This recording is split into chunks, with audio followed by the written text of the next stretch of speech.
Bonjour à tous, bienvenue dans cette nouvelle vidéo. Aujourd'hui je vous embarque dans la préparation de mes cadeaux de Noël. Donc aujourd'hui on va réaliser un savon saponifié à froid.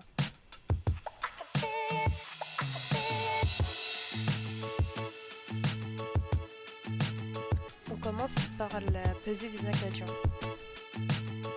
Comme pour toute fabrication de produits cosmétiques, assurez-vous que votre environnement de travail est propre, désinfecté, ainsi que tous les ustensiles que vous allez utiliser.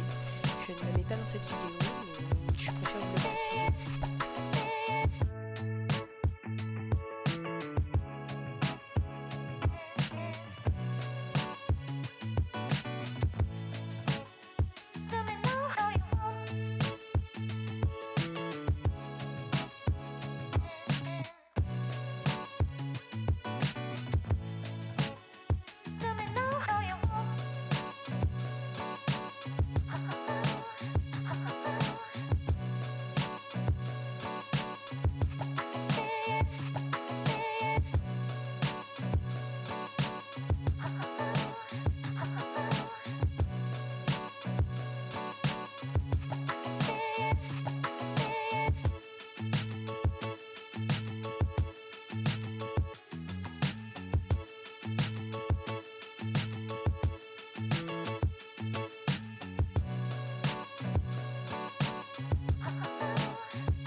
La fabrication de savon saponifié à froid nécessite la manipulation de soude caustique, ce qui peut être très dangereux.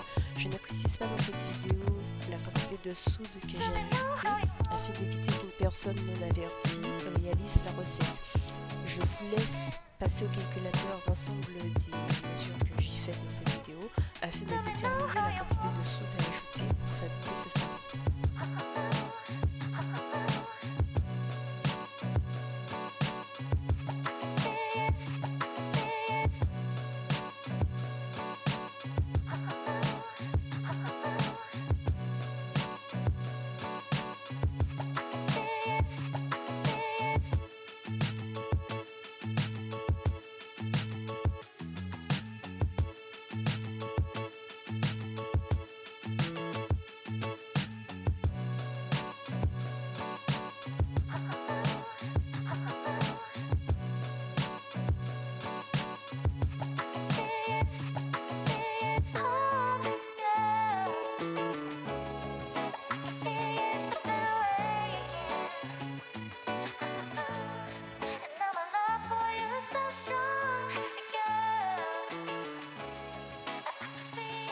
Il faut faire attention à toujours verser la soude caustique dans l'eau et pas l'inverse pour éviter l'effet volcan.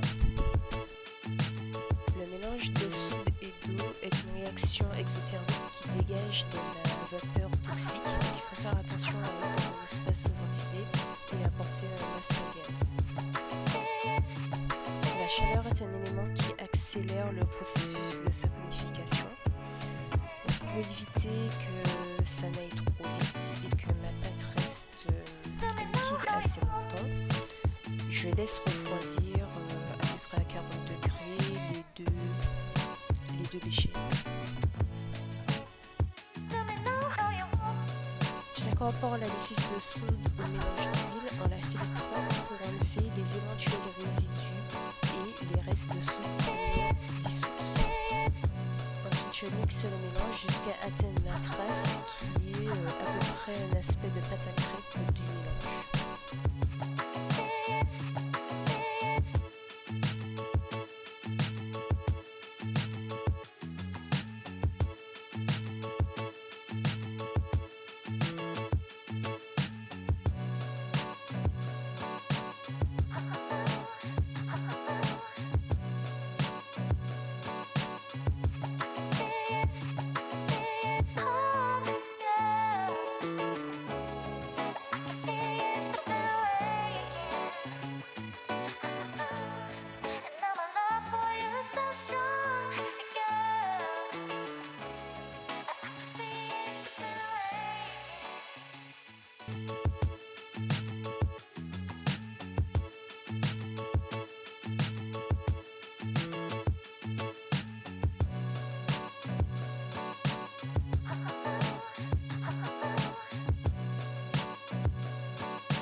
Alors, je vais tout d'abord commencer par vous remercier d'être arrivé jusqu'ici dans ma vidéo.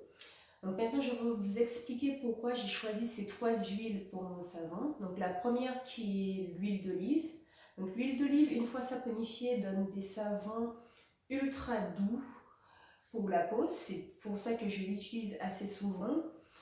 Par contre, elle donne un aspect gluant et peu de mousse. Donc, pour contrebalancer ce côté gluant et très peu de mousse, j'ai ajouté de l'huile de coco qui, elle, a comme propriété d'ajouter de la mousse au savon et de la dureté.